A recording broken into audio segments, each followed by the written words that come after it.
Ça, c'est ce qui vous attend dans l'épisode 19 de Ce que j'en dis. Restez branchés, ça arrive tout de suite. C'est l'heure des retrouvailles, papa. Ah, ça fait plaisir. On se fait un petit câlin pour l'occasion. Ouais, parce que ça fait toujours du bien les petits câlins. Des petits câlins pour l'humeur, pour l'humour, pour la On vie. aime les câlins, ça fait du bien. Voilà. Hugs. Hugs, free hugs. Bienvenue pour l'épisode 19 de Ce que j'en dis, c'est le retour. C'est bien l'épisode 19 hein. C'est l'épisode 19 sous le tilleul, Sous le tilleul. en fleurs. Sous le tilleul en fleurs. Donc voilà, on est de retour. Surtout Christophe, dans Ouais. une forme olympique avec une absence d'un mois. Du coup, un grand nombre de livres à nous partager aujourd'hui. 14. 14.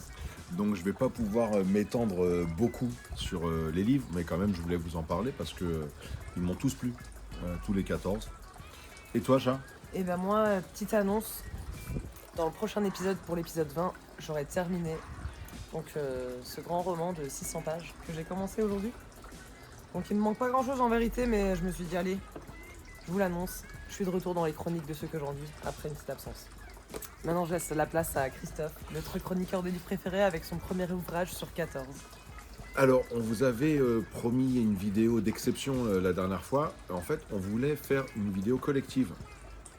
Car nous avons tous acheté. Nous avons tous acheté, ce livre. enfin je l'ai acheté surtout, et je vous l'ai tous transmis. Je crois que toi tu me l'as remboursé. Je l'ai remboursé personnellement. Ouais. Désolé pour ceux qui regardent la vidéo et qui l'ont pas remboursé, il n'y a que elle qui me l'a remboursé. Bref. Les liens artificiels de Nathan Dever, bon finalement je crois que je suis le seul à l'avoir lu, donc on va pas faire un truc... Je lirai un jour, j'en ferai un retour. Alors c'est un roman qui parle du métaverse et des réseaux sociaux. Il est vendu comme le meilleur roman sur les métaverses. Choix Goncourt de Lorient 2022. Bah ouais, c'est pas ouf en fait. Effectivement, ça parle de métavers, ça parle de réseaux sociaux. Il y a une histoire, ça m'a pas bouleversé, je me rappelle encore un petit peu du truc. Ça m'a pas bouleversé, c'est l'histoire d'un mec qui se fait vraiment prendre sa vie par un métaverse, voilà. J'en ai lu d'autres sur les métaverses plus intéressants que ça. Mais je l'ai lu. Nathan Devers, ligne artificielle, je l'ai acheté en Porsche, comme ça coûte moins cher. J'ai écouté aussi Mamie Luger de Benoît Philippon. Donc là je l'ai pas parce que je l'ai écouté, hein, vous avez compris le truc. J'avais rencontré Benoît Philippon à la librairie Bizet. Il était interviewé pour son nouveau bouquin Papy Mariole. Et le gars m'a bien plu, j'ai trouvé très sympa. Et donc Mamie Luger, c'était un petit peu un bouquin quand même qui avait fait parler de lui à l'époque de sa sortie. Donc je l'ai lu, enfin je l'ai écouté plus exactement. Alors Benoît Philippon est un auteur de romans noirs et il a un thème de prédilection, c'est les violences faites aux femmes. Alors non pas qu'il a une prédilection pour les violences faites aux femmes, mais c'est un thème qu'il dénonce évidemment. Et ouais, il a dit, il y avait une petite soirée apéro, c'était très très sympa. Il m'a donné envie, donc j'ai écouté Mamie Luger, j'ai bien aimé. Après, c'est vrai qu'il y a plein de passages sexuellement explicites. Bon, moi, c'est pas trop mon kiff en littérature. Bon, voilà. Mais sinon, j'ai bien aimé, ouais, je reviendrai à Benoît Philippon, c'est un auteur qui m'a plu. Un autre auteur qui m'a plu. Bonjour, petite, vous voyez cette petite créature? Oh, parce qu'elle est belle, un petit insecte.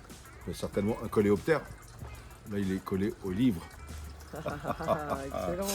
Donc, autre auteur que j'aime beaucoup, Gwenaël Bulto, à la Manufacture des Livres, Malheur aux vaincus, qui est sorti là, ce mois-ci, je crois.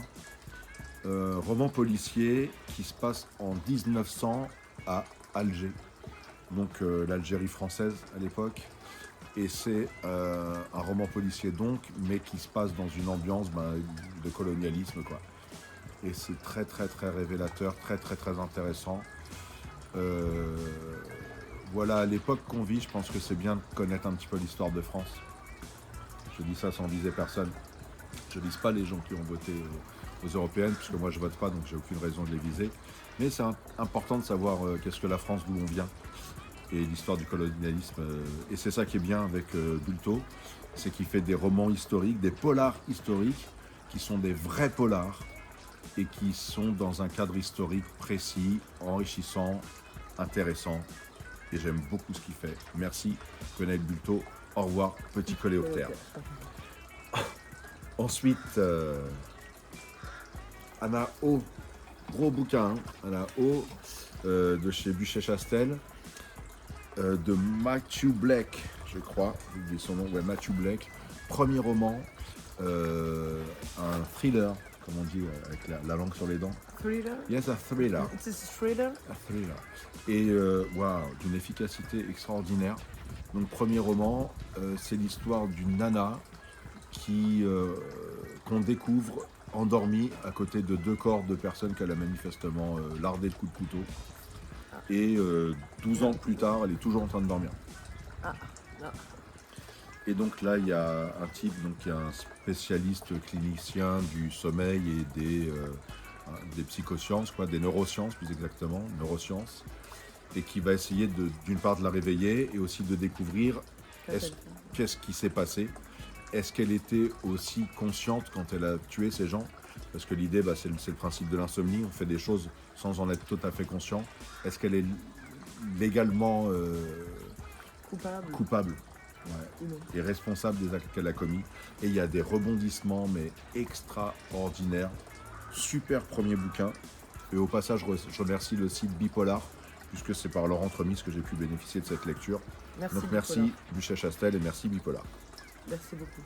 Ensuite, un autre livre que je n'ai pas, c'est Le syndrome du canal carpien de John Boyle, que j'ai lu dans le cadre du club de lecture Rendez-vous page 17, bibliothèque de Mulhouse. Très sympa, qui est aussi de 2022, je crois. Je crois aussi que c'est Buchet-Chastel, je ne suis pas tout à fait sûr. Et qui raconte l'histoire d'une famille américaine bourgeoise, dont le papa, ou anglaise bourgeoise, dont le papa travaille à la télévision. Il est présentateur d'une émission, c'est un peu le Michel Drucker anglais, il est là depuis toujours, quoi.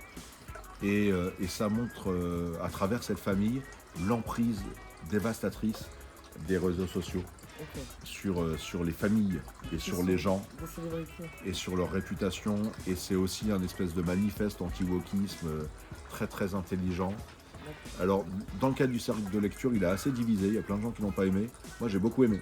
Voilà, donc le syndrome du canal carpien, et la couve, tu vas mettre les petites vignettes, la couve j'aime bien, elle est sympa. Spéciale dédicace à la maman du type ukrainien, l'amant de la femme de ce présentateur là. Ah, j'aime sa façon de parler, j'aime beaucoup. Dédicace à toi. Ensuite, La Viking, chez Fayard Noir, de Jacques-Olivier Bosco. Ça, c'est un auteur que je connais depuis déjà longtemps maintenant, genre, je sais pas, 12 ans, ou même plus. Mais je crois que c'est 12 ans. J'ai rencontré ici à Mulhouse, au Festival Sans Nom, qui était avant, donc chez Gigal, un ancien de chez Gigal. Et donc, la maison a mis la clé sous la porte, ils sont partis tous chez d'autres éditeurs. Donc lui, alors il n'était pas parti chez Fayard, il avait fait ça avant deux romans chez Robert Laffont. D'accord. Maintenant chez Fayard. Et La Viking, waouh, c'est une super histoire, donc encore une fois, thriller, roman noir, sur l'intrigue principale. Alors déjà, c'est pas un flic, l'auteur, c'est pour ça que c'est pas un policier. Le personnage principal, c'est une hôtesse de l'air. D'accord. Donc un peu rare, et qui a une sœur jumelle qui a disparu et qu'elle souhaite retrouver. Et c'est pareil, il y a un rythme extraordinaire. Alors j'aime beaucoup Jacques-Olivier Bosco, je suis très heureux de le lire à chaque fois. Et là, c'est peut-être le bouquin qu'il a fait le moins bourré de testostérone. Parce que d'habitude, ça transpire de partout. Mais là, en l'occurrence, moins. Le héros est une femme, la narratrice est une femme. Mais c'est très, très, très, très, très chouette. Très, très chouette. La Viking, Jacques-Olivier Bosco. On va lire. Découverte avec numéro 17 de Sébastien Lejean. Numéro 17 17. C'est vrai, j'ai dit. Attends. 17, hein. Ah, excusez-moi.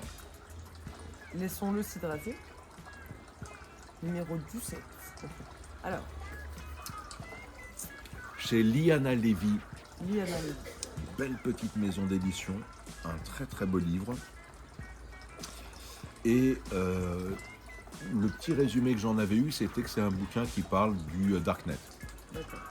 Donc très intéressant, le Darknet, moi ça me fascine. Mais surtout, en fait, ça m'a semblé surtout parler des réseaux complotistes. Et ça c'était une grande révélation, parce que les réseaux complotistes, c'est généralement Ouais, les mecs qui pensent que la Terre est plate, quoi. Un peu les neuneux, quoi.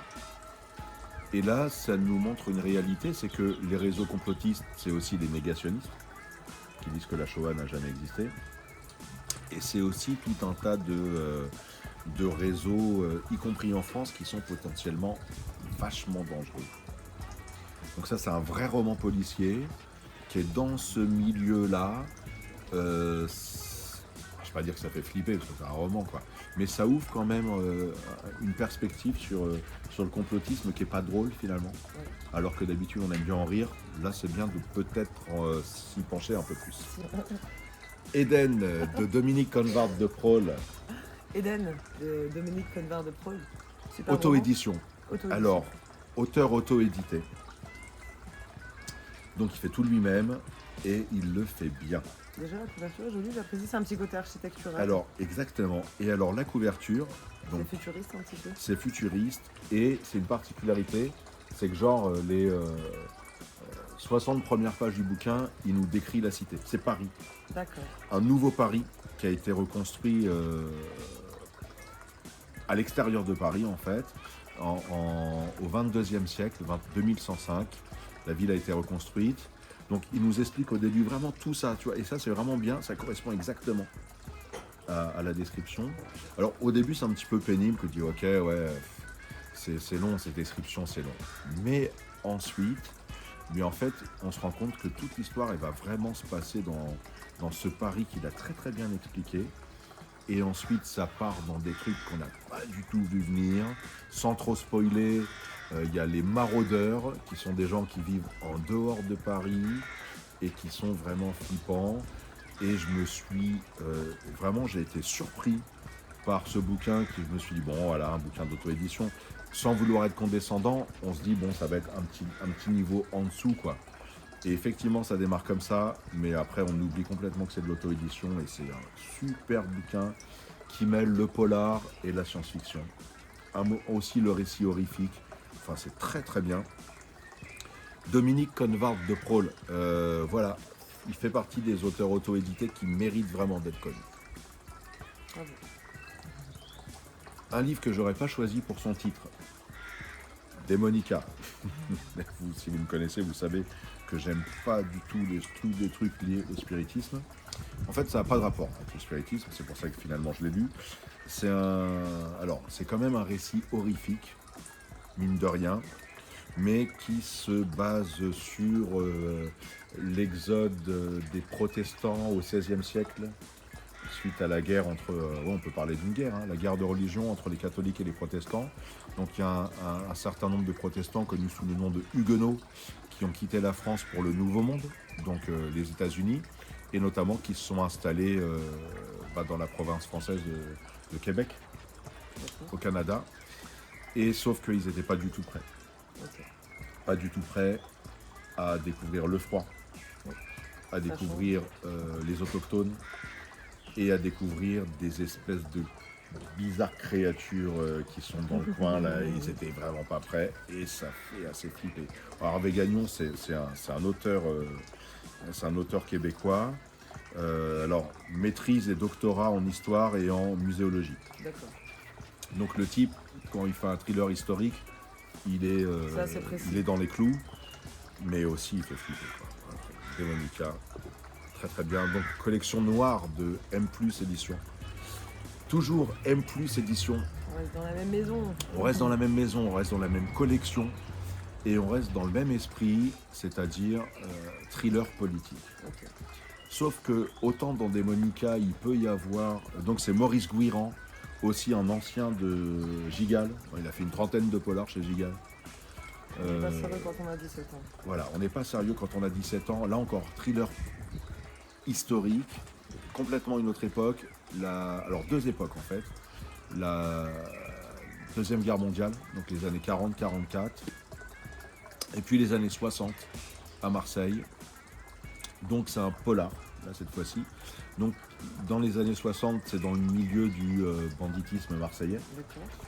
Et parmi ces bandits, il y en a un qui s'intéresse beaucoup au procès d'Adolf Eichmann, donc qui était un des grands responsables nazis, Okay. responsable de la Shoah. Et donc en plus du thriller, enfin en plus du roman policier, il y a surtout, ça parle, et encore une fois, c'est de l'histoire d'une compagnie SS de gamins qui avaient tous 17 ans, Ok. 16-17 ans, entre 16 et 18 ans, et qui ont commis des crimes de guerre absolument monstrueux. Donc ce qui justifie qu'ils soient dans les collections noires, qui est une collection assez sombre, mais le problème, là où c'est intéressant, c'est que c'est de l'histoire. Ouais, C'est de l'histoire, c'est et encore une fois, je n'avise personne, mais c'est intéressant de s'intéresser à l'histoire à certaines heures. Voilà, je dis ça, je dis rien. Ensuite. On n'est pas sérieux quand on a 17 ans, Maurice Guirand, M+ édition.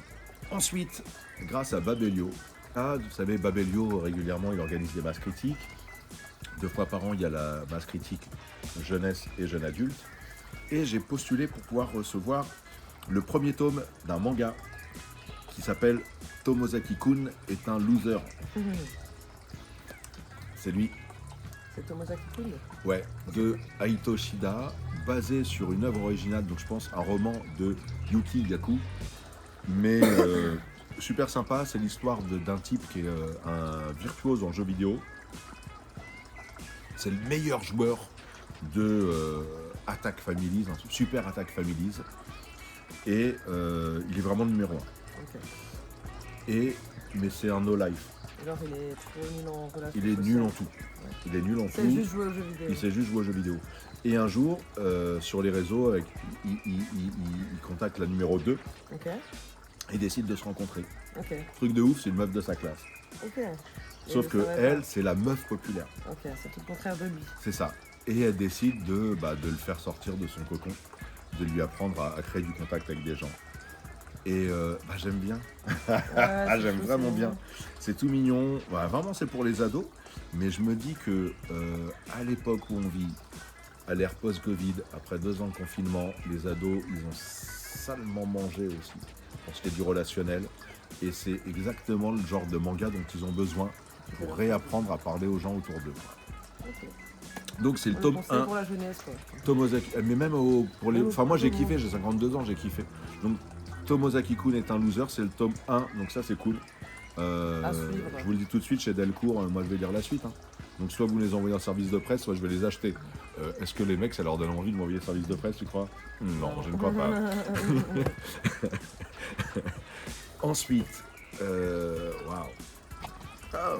sachez que les coléoptères, ils aiment bien vos livres. Parce que l'autre, il était tout à l'heure sur Mort aux vaincus. Et c'était également un livre de la manufacture du livre. Exactement. C'est génial. Et là maintenant, il est sur Continuer sans moi, de Jean-Michel Mestre. C'est génial. Petit coléoptère. Eh oui, bonjour. Bah écoute, Continuer sans on moi. va continuer. Hein. Tu t'intéresses au bouquin de la manuf. Ça parle d'un décès. C'est bien. Et ben ouais, ça parle, c'est très très très touchant pour le coup. C'est le 2e bouquin de Jean-Michel Mestre. Le 2e que je lis aussi. Le premier c'était La Copiste, même édition. Celui-là, il m'a beaucoup touché, il m'a ému, il m'a touché dans mon cœur. C'est l'histoire de Jean-Michel Mestre qui se penche sur le personnage de sa sœur, qui s'est suicidé il y a 40 ans, à l'âge de 28 ans. D'accord. Et en fait, il a mis ça de côté. En fait, toute sa famille a mis ça de côté. Okay. Une sorte d'omerta, on n'en parle pas et tout. Et lui, là, il se dit, ouais, mais bon, j'aimerais bien comprendre. Ouais. J'aimerais bien comprendre. Et il se replonge dans les souvenirs qu'il a avec sa sœur. Alors, Jean-Michel Mestre est un... Alors, je ne sais pas si c'est Mestre ou Maître. C'est son histoire personnelle. Le monsieur est un érudit au sens où il a une très grande culture. Là, en général, la pop culture. Okay. Années 60, 70. Donc, en fait, il va se rappeler des moments qu'il a partagés à écouter des disques avec sa sœur, à aller au cinéma avec sa sœur, à lire des bouquins en commun avec sa sœur. Et finalement, il nous fait ressortir un portrait de sa sœur à travers ces éléments de la pop culture et ses souvenirs communs. Et aussi nous aider à comprendre peut-être ce qu'il a... Enfin, c'est aider lui à comprendre et le lectorat en même temps, ce qu'il a aidé à... Ce qui nous aide à comprendre pourquoi elle s'est supprimée à l'âge de 28 ans. Un livre extrêmement émouvant qui m'a beaucoup plus touché que La Copiste, qui était peut-être plus réservé à des gens qui avaient un un intérêt particulier pour le théâtre. D'accord.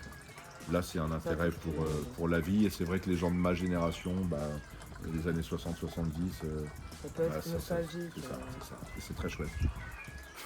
Au revoir, petit coléoptère. Et ensuite, alors le discours de Fab Caro, que je n'ai pas non plus, pareil, rendez-vous page 17 dans le cycle Humour. D'accord. Alors Fab Caro, alors donc là c'est Fabrice Caro. Fab Caro, c'est son nom de dessinateur de BD. D'accord. Donc là, c'est Fabrice Caro. Là, c'est Fabrice Caro. Et alors, le discours, c'est de l'humour dépressif. J'ai kiffé le concept. C'est un type qui est en dépression. Il a 40 ans, sa meuf vient de le quitter. Il se sent un super loser. Il y a tout qui le saoule. Et sa sœur va se marier. Sa sœur aussi le saoule. Ok. Et son futur beau-frère lui demande de faire un discours pour le mariage pour leur mariage, quoi. Et ça le saoule. Ça le saoule. Et ça le saoule, et tout le saoule, mais à tel point que c'en est drôle, quoi. Et lui-même, il est doté d'un solide sens de l'humour. Et donc, ça parle de sa relation avec sa sœur, de la difficulté qu'il y a à faire ce discours. Et puis, c'est vraiment, on dirait du stand-up, quoi. Ouais, okay. On dirait vraiment du stand-up. C'est super drôle. Et encore une fois, ça a divisé au niveau du comité, du cercle de lecture, là, rendez-vous page 17. Mais moi, j'ai défendu ce bouquin bec et ongle. Je trouvais ça très drôle.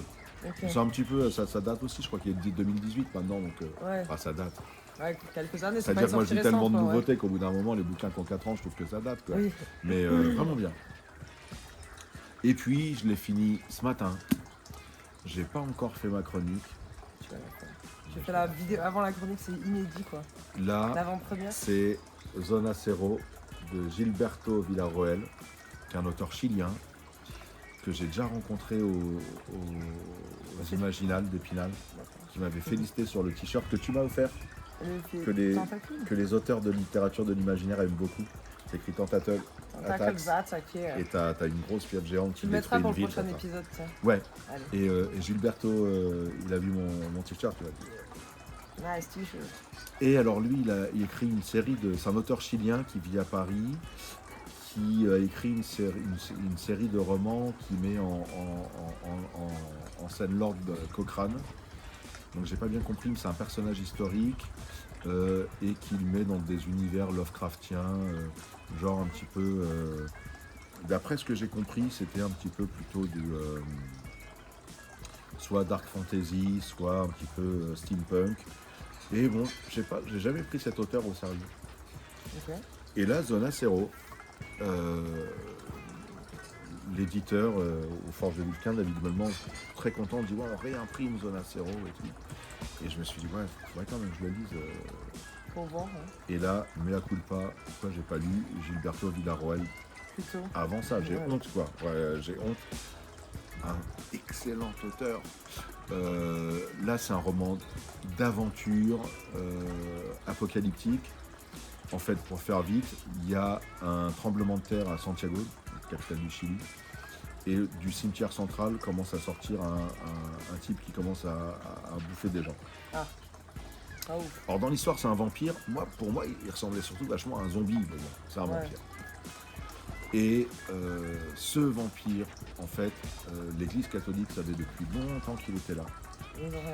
Ils n'ont rien dit, et même ils utilisent le fait que ce vampire a des pouvoirs de destruction majeurs pour le contrôler en fait son existence et en fait faire une pression sur pas sur les habitants mais sur les masses politiques chiliennes. Sauf savoir qu'au Chili depuis peu c'est un gouvernement d'extrême droite et qui marche main dans la main avec l'Église catholique, comme généralement les gouvernements d'extrême droite. Et on vit à une époque où, enfin bref, c'est important de pouvoir prendre conscience de l'époque qu'on vit, c'est important de pouvoir prendre conscience aussi alors là on n'est plus dans des complots, là c'est plus des complots, c'est de la réalité. C'est-à-dire qu'il y a des connivences entre la politique et la religion, quels que soient les milieux politiques, quelles que soient les religions. Mais là, Gilberto Villarroel, qui est chilien, parle de ce qui se passe au Chili. Alors encore une fois, c'est pas un prophète, mais il en parlait avant que ça se passe, c'était un petit peu une crainte. Et malheureusement, on est en plein dedans. Et donc c'est un bouquin d'aventure qui parle de vampires, mais c'est surtout une grande fable politique très très très intéressante parce que, et c'est ça que j'aime dans les romans en fait, c'est parce que les romans te montrent vraiment l'histoire de la société, les dessous des cartes, sans en avoir l'air, quoi. Voilà. Ça fait apparaître, véhiculer un message.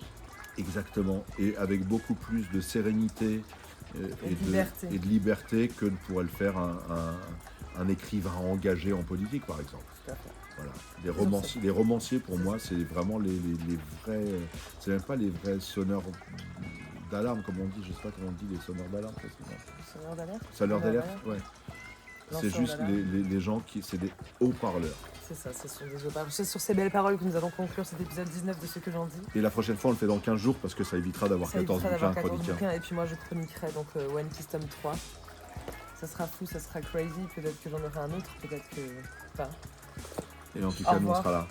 Abonnez-vous, Merci, likez, Chat. si vous avez Ouais. des suggestions. Et faites, je sais pas, partagez un ça, petit ce serait retour, sympa. et voilà. Parce que vous êtes plein On est d'abonnés, bientôt 80. vous le regardez pas, mais les gens qui le regardent, si ça vous plaît, dites-le aux gens. Ah, regardez, je suis Ouais, c'est super super vidéo, cool. tiens, regarde, je partage. Et c'est cool, comme ça on aura plus que 17 vues sur la prochaine vidéo.